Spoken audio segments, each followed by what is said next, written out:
Hello दोस्तों, आप सभी का स्वागत है ऑप्ट्यूजर्स पे। तो आज हम लोग महत्वपूर्ण प्रश्नों को डिस्कस करेंगे जो कि आपके CUET M economics entrance examination, साथ ही साथ आपके यूपी टीजीटी पीजीटी एग्ज़ाम्स के लिए भी इंपॉर्टेंट है। तो आप लोग ये वीडियो लास्ट तक देखिएगा। अगर चैनल को सब्सक्राइब नहीं किया तो सब्सक्राइब ज़रूर कर लीजिएगा, बेल आइकन प्रेस करना नहीं भूलिएगा।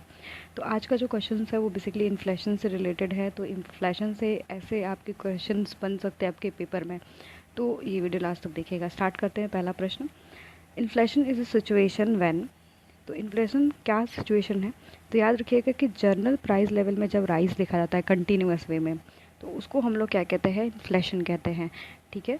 और इन्फ्लेशन का जस्ट अपोजिट होता है डिफ्लेशन। ठीक है। डिफ्लेशन मतलब उसमें क्या होता है कि जर्नल प्राइस लेवल राइज में जो है लगातार डिक्रीमेंट देखने के लिए मिलता है, तो उसको हम लोग क्या कहते हैं? डिफ्लेशन कहते हैं। ठीक है, ये आपका अपोजिट होता है। एक आपका डिसफ्लेशन होता है, डिसइन्फ्लेशन होता है। डिसइन्फ्लेशन में क्या होता है कि जब हमारा इन्फ्लेशन का रेट गिरने लगे, सपोज़ कि इन्फ्लेशन का रेट 10% था, अब वो गिर के 9% हो जाए, तो उसको हम लोग क्या कहते हैं? डिसइन्फ्लेशन कहते हैं। तो इन्फ्लेशन क्या है? आपका जर्नल प्राइस लेवल में जब आपका राइज होता है कंटिन्यूअस वे में, तो उसको हम लोग जो है इन्फ्लेशन कहते हैं। तो ऑप्शन बी करेक्ट हो जाएगा। Inflation causes bye enhanced ways of labour, तो उसको हम लोग कौन सा इन्फ्लेशन कहते हैं? तो यहाँ पर हम लोग देख रहे हैं कि लेबर की वेज बढ़ी है, यानी क्या बढ़ा है? कॉस्ट। किसके लिए? प्रोड्यूसर के लिए। जब प्रोड्यूसर के लिए कॉस्ट बढ़ जाती है तो उससे क्या होता है कि जो प्रोडक्शन है वो महंगा उसको पड़ता है। जब प्रोडक्शन महंगा पड़ता है तो वो जो है सप्लाई कम करता है। तो ये जो है सप्लाई कम होने की वजह से जो कमोडिटीज़ की प्राइस जो वो लगातार राइज करने लगती है, तो उसको हम लोग बोलते हैं कॉस्ट पुश इन्फ्लेशन। क्योंकि जो कॉस्ट है वो लेबर की जो प्रोड्यूसर के लिए वो महंगी हो चुकी है, कहीं ना कहीं उसे लेबर को ज़्यादा पैसा देना पड़ रहा है, ज़्यादा वेज देना पड़ रहा है। तो इसी वजह से ये जो इन्फ्लेशन हो रहा है वो कॉस्ट पुश इन्फ्लेशन हो रहा है। तो ऑप्शन बी यहाँ पर करेक्ट हो जाएगा। Inflation under developed countries basically caused by. तो अंडर डेवलप्ड कंट्रीज़ में इन्फ्लेशन बेसिकली क्यों होता है? तो याद रखिएगा कि मार्केट में इनपरफेक्शंस होने की वजह से आपके अंडर डेवलप्ड कंट्रीज़ में बेसिकली इन्फ्लेशन पाया जाता है। अब हम लोग नेक्स्ट टॉपिक मतलब नेक्स्ट क्वेश्चन देख लेते हैं। जो आपका कीनीशियन का इन्फ्लेशन गैप है वो क्यों होता है? तो कीनीशियन का जो इन्फ्लेशनरी गैप है वो इसलिए होता है क्योंकि आपका एक्सेस डिमांड है। आप सभी को पता है कि जब लगातार डिमांड आपकी राइज करने लगती है तो उसकी वजह से आपका जनरल प्राइस लेवल भी राइज करने लगता है, तो उसको हम लोग बोलते हैं एक्सेस डिमांड। एक्सेस डिमांड में मतलब हम देखते हैं कि डिमांड ज़्यादा होती है आपके एज़ कम्पेयर टू आपके सप्लाई। तो यहाँ पर जो है आपका एक्सेस डिमांड की वजह से इन्फ्लेशनरी गैप देखने के लिए मिलता है। इन स्टैगफ्लेशन क्या होता है? Very important. स्टैगफ्लेशन के जगह पे ही आपका फिलिप्स कर्व दिया गया था। तो स्टैगफ्लेशन में क्या होता है बेसिकली कि हमारा इन्फ्लेशन हाई होता है और अनएम्प्लॉयमेंट भी आपका हाई रेट से बढ़ता है, तो उसको हम लोग बोलते हैं स्टैगफ्लेशन।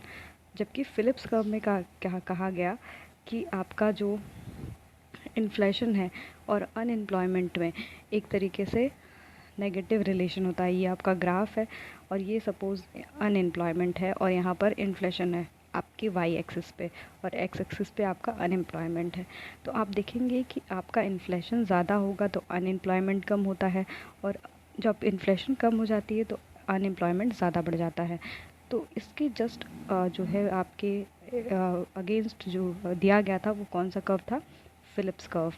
ठीक है, काफ़ी इंपॉर्टेंट है, इसको याद रखिएगा। तो ऑप्शन यहाँ पर ए करेक्ट हो जाएगा कि स्टैगफ्लेशन क्या होता है? जहाँ पर आपका हाई इन्फ्लेशन होता है और हाई अनएम्प्लॉयमेंट होता है। नेक्स्ट हमारा क्वेश्चन है, demand pull inflation is caused by an. तो डिमांड पुल इन्फ्लेशन क्यों होता है, क्या कारण है उसका? तो increase in aggregate effective demand of goods and services. जब आपकी एग्रीगेट डिमांड बढ़ जाती है, किसकी? गुड्स एंड सर्विसेज की, लगातार, तो इसकी वजह से जो आपका प्राइजेज़ है वो क्या होता है? राइज़ करने लगता है।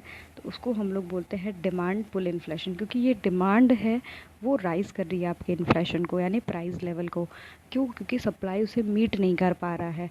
तो इसी वजह से जो है आपका डिमांड पुल इन्फ्लेशन क्रिएट होता है। तो ऑप्शन ए यहाँ पर जो है करेक्ट हो जाएगा। नेक्स्ट हमारा है, which of the following is the monetary measure to control inflation in economy. तो कौन सा ऐसा मॉनेटरी मेज़र है जिससे इन्फ्लेशन को कम किया जा सकता है? तो डीमोनेटाइजेशन हम कर सकते हैं करेंसी का। आप सभी को पता है कि डीमोनेटाइजेशन हमारे देश में हुआ था, तो किस वर्ष में हुआ था, इसको आप लोग कमेंट सेक्शन में बताइएगा। तो डीमोनेटाइजेशन से हम जो है इन्फ्लेशन को करेक्ट कर सकते हैं, क्योंकि आपको पता है कि इन्फ्लेशन में क्या होता है कि सप्लाई ऑफ मनी क्या हो जाती है, बढ़ जाती है। मनी की जो सप्लाई होती है वो बढ़ जाती है, जिसकी वजह से लोगों की डिमांड राइज करने लगती है। तो क्योंकि यहाँ पर हम सप्लाई को एब्सटेन कर दे रहे हैं, रोक दे रहे हैं, तो जिसकी वजह से लगातार आपकी डिमांड गिर जाएगी। ओके, तो डीमोनेटाइजेशन क्या करता है कि आपकी कुछ करेंसीज़ को रोक दिया जाता है, बंद कर दिया जाता है, और उसकी जगह पे दूसरी करेंसी आती है, दूसरा नोट छपता है। तो यहाँ पर मनी सप्लाई रुक गई। अब मनी सप्लाई रुक गई तो ऑब्वियस सी बात है, डिमांड कम होने लगेगी और प्राइस लेवल गिरने लगेगा। तो यहाँ पर ऑप्शन भी करेक्ट हो जाएगा। नेक्स्ट हमारा क्वेश्चन है, इन किनेशियन व्यू इन्फ्लेशन इज। तो किन्स के व्यू में इन्फ्लेशन क्या है, तो rise in price level after the point of full employment. हमारा जो फुल एम्प्लॉयमेंट अचीव हो जाता है उसके बाद जो है प्राइस लेवल जो बढ़ने लगती है, तो उसको हम लोग कहते हैं इन्फ्लेशन, आपके किन्स के टर्म में। नेक्स्ट हमारा है, inflation is the state in which the value of money is falling, price are rising, who said. तो ये आपके क्राउथर का स्टेटमेंट है। ये बहुत सारे यूनिवर्सिटीज़ के एग्ज़ाम में भी पूछा हुआ है कि इन्फ्लेशन एक ऐसा स्टेट है जहाँ पर कि वैल्यू ऑफ मनी जो है लगातार फॉल करने लगती है, और जो है आपकी प्राइस लगातार क्या होने लगती है, राइज होने लगती है। ठीक है, वैल्यू ऑफ मनी के फॉल करने का मतलब ये है कि प्राइस लेवल राइज हो जाएगा, तो आप कम कमोडिटीज़ को खरीद पा रहे होगे।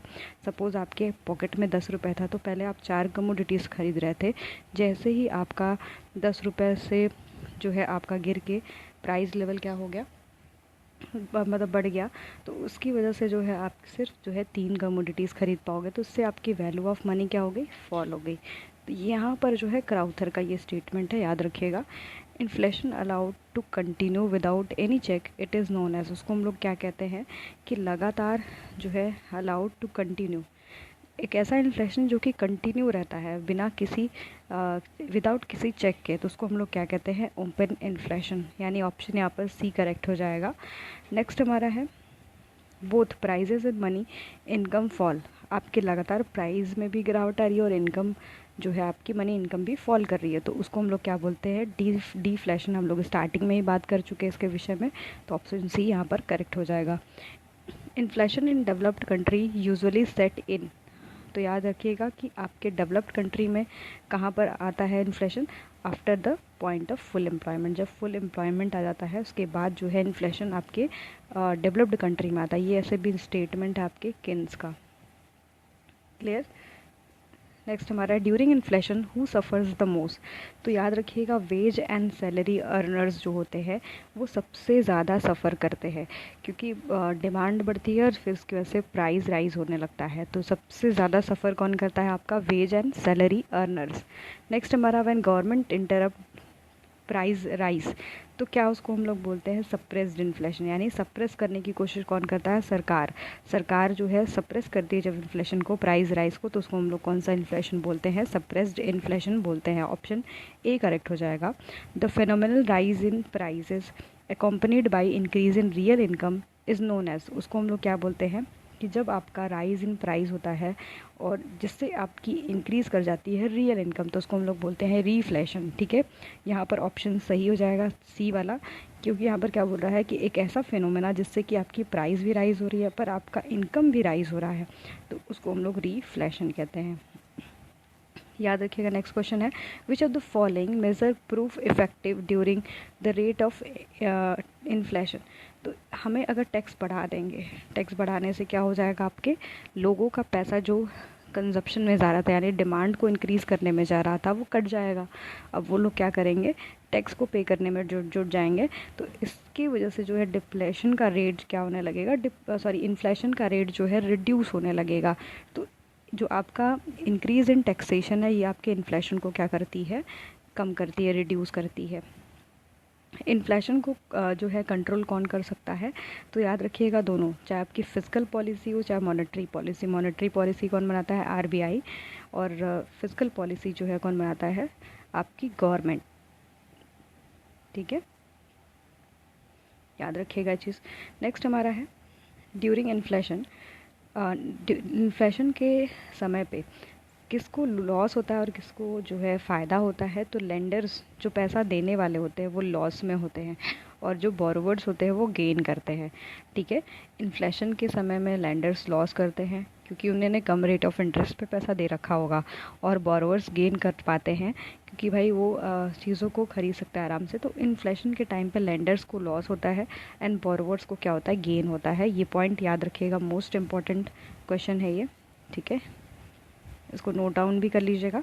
विच of the following which people are most likely to gain during inflation, तो कौन सबसे ज़्यादा गेन करेगा इन्फ्लेशन के समय? Those who are repaying borrowed money, जो सबसे जो आप बोरोड मनी जो उधार लिया था उसको रीपे करेगा, मतलब वापस देगा किसी व्यक्ति को। सपोज ए और दो व्यक्ति हैं, बी ने 10,000 रुपये ए से लिया है, ठीक है। जब इसको वापस देगा, ये पैसा 10,000 रुपये वापस करेगा, तो फ़ायदे में कौन रहेगा? जो आपका बोरोवर था, यानी बी बंदा जो है फ़ायदा गेन कर लेगा इससे इन्फ्लेशन के टाइम पे। इन्फ्लेशन लीड्स टू, क्या करता है आपका? Distribution of income unequal.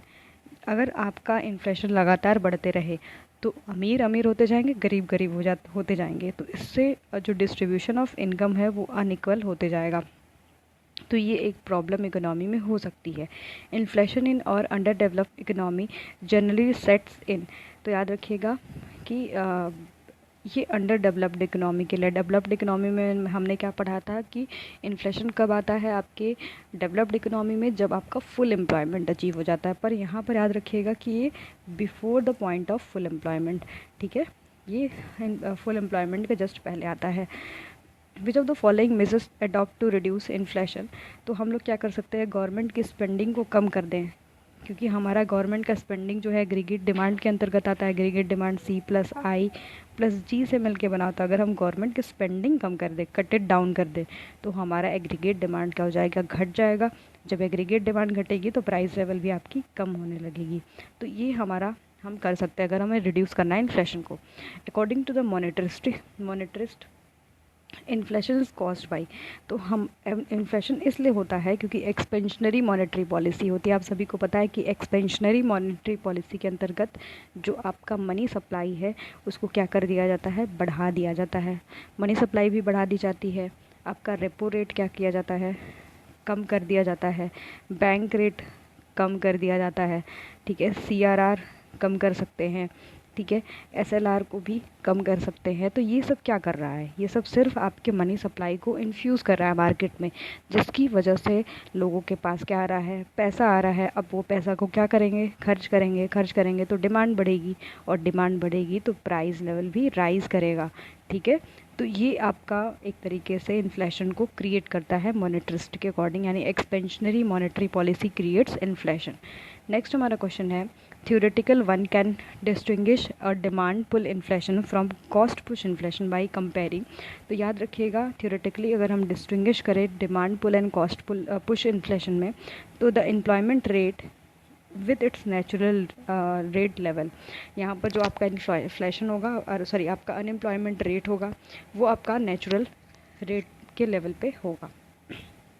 Next हमारा demand pull inflation arises when, तो याद रखिएगा जो परसिस्टेंट बजट डेफिसिट है वो आपके is financed by monetary creation. ये डिमांड पुल इन्फ्लेशन इसलिए हो जा रहा है क्योंकि जो बजटरी डेफिसिट, सपोज कि हमारे देश में जो रेवेन्यू है, ठीक है, सरकार के पास वो जो है कम आ रहा है, ठीक है, रेवेन्यू जो है आपका कम है एज़ कम्पेयर टू एक्सपेंडिचर। पर क्या किया कि जो मनी क्रिएशन हुआ है, ठीक है, मनी क्रिएशन की वजह से, क्रेडिट क्रिएशन की वजह से जो RBI है उसने सप्लाई कर दिया किसको? गवर्नमेंट को पैसा।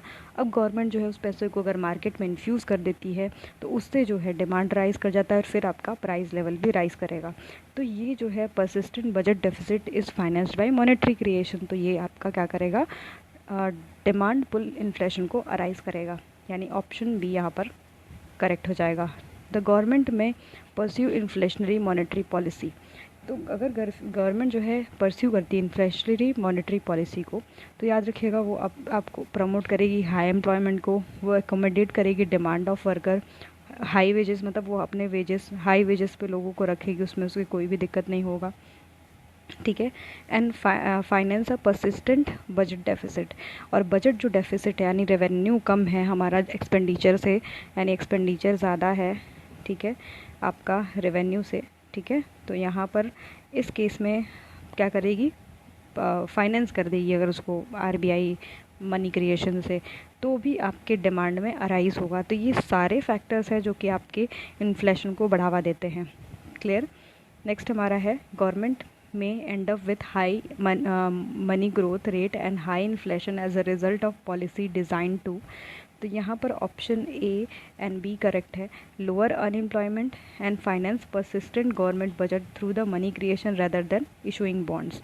यानी गवर्नमेंट अगर एंड अप करती है हाई मनी ग्रोथ रेट से एंड हाई इन्फ्लेशन से, ठीक है, उसके पास मनी ग्रोथ भी ज़्यादा है और इन्फ्लेशन भी ज़्यादा है, तो इसका मतलब क्या है। तो यानी याद रखना, क्योंकि जो आपका फुल एम्प्लॉयमेंट लेवल के पहले का अगर इन्फ्लेशन है तो आपका लोअर वहाँ पर कहीं ना कहीं अनएम्प्लॉयमेंट होगा, यानी आपका धीरे धीरे लगभग फुल एम्प्लॉयमेंट के पास आ जाएगा। और फिर फाइनेंस कर रहा है, फाइनेंस कैसे कर रहा है, मनी क्रिएशन से, ना कि सेलिंग ऑफ बॉन्ड्स, है ना, इससे नहीं हो रहा है यहाँ पर।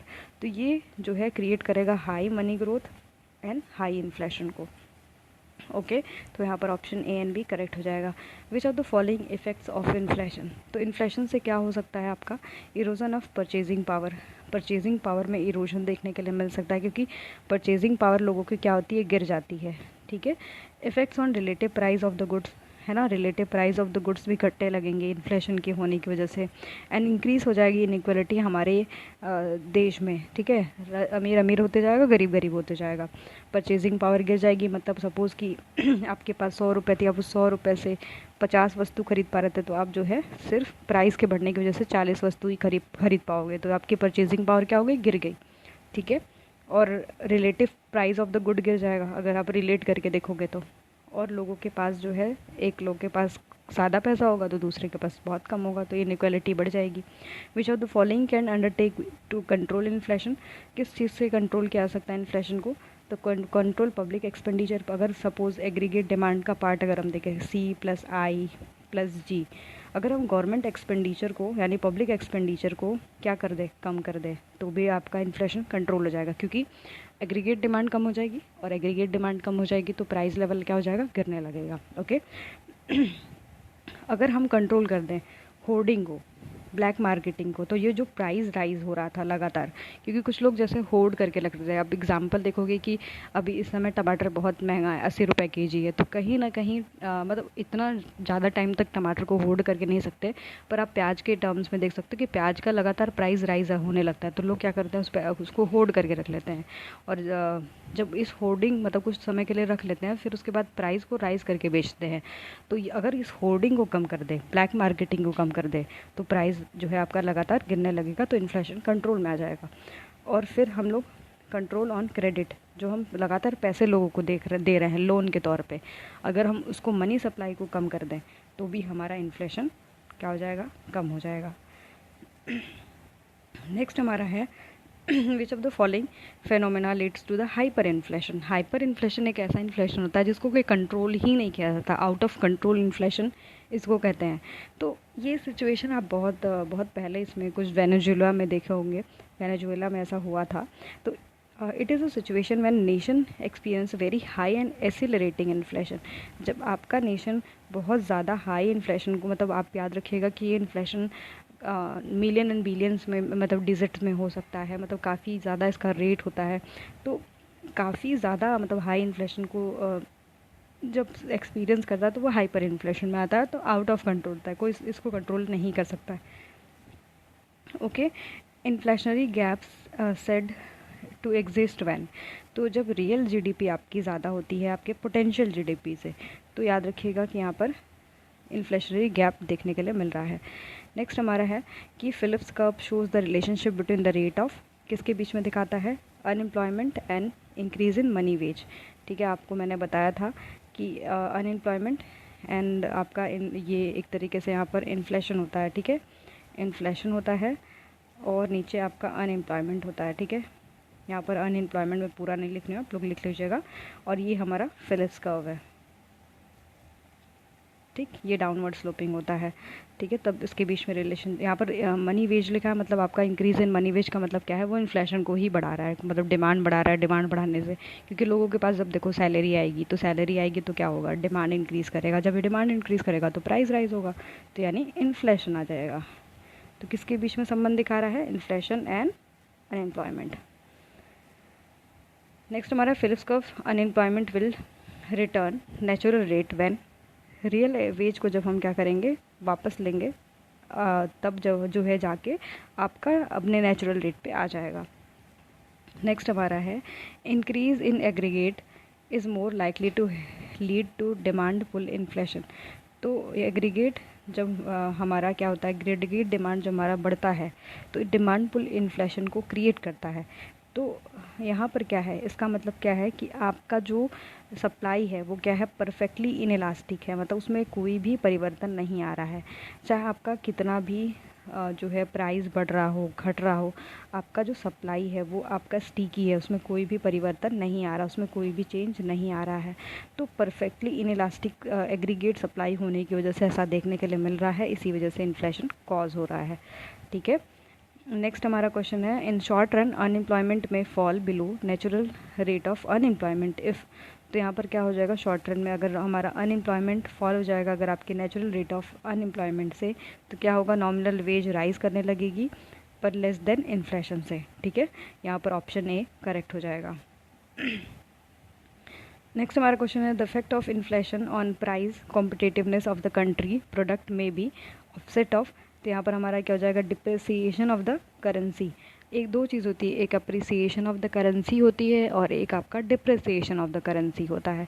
जब हमारा डिप्रिसिएशन ऑफ द करेंसी होता है तो एग्जांपल देखिएगा कि $1 इक्वल्स टू सपोज 50 रुपीज़ था, तो $1 इक्वल्स टू अगर 55 रुपीज़ हो जाए तो ये हमारा डिप्रिसिएशन ऑफ द करेंसी हो गया। ठीक है, यानी हमारे करेंसी की वैल्यू जो है वो गिर जाती है।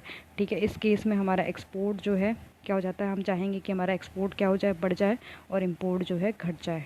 ठीक है, ओके, याद रखिएगा। और डिप्रिसिएशन ऑफ द करेंसी मतलब हमारे देश में हमें अपनी चीज़ें बहुत महंगी मिलने लगती है ना, तो ये चीज़ आपकी डिप्रिसिएशन ऑफ द करेंसी होती है।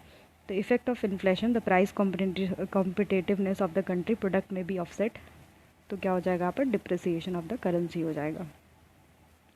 The country with high inflation rate are likely to have, क्या हो जाएगा यहाँ पर, highest rate of money growth and याद रखिएगा लार्ज बजट डेफिसिट। काफ़ी ज़्यादा अगर हाईएस्ट इन्फ्लेशन है तो बजट ज़्यादा, मतलब बजट का जो डेफिसिट है वो ज़्यादा है, यानी एक्सपेंडिचर ज़्यादा है आपके एज़ कम्पेयर टू किसके, रेवेन्यू के। ठीक है, और highest rate of money growth होगा। ठीक है, यहाँ पर option A and B correct हो जाएगा। नेक्स्ट हमारा one time increase in price level is.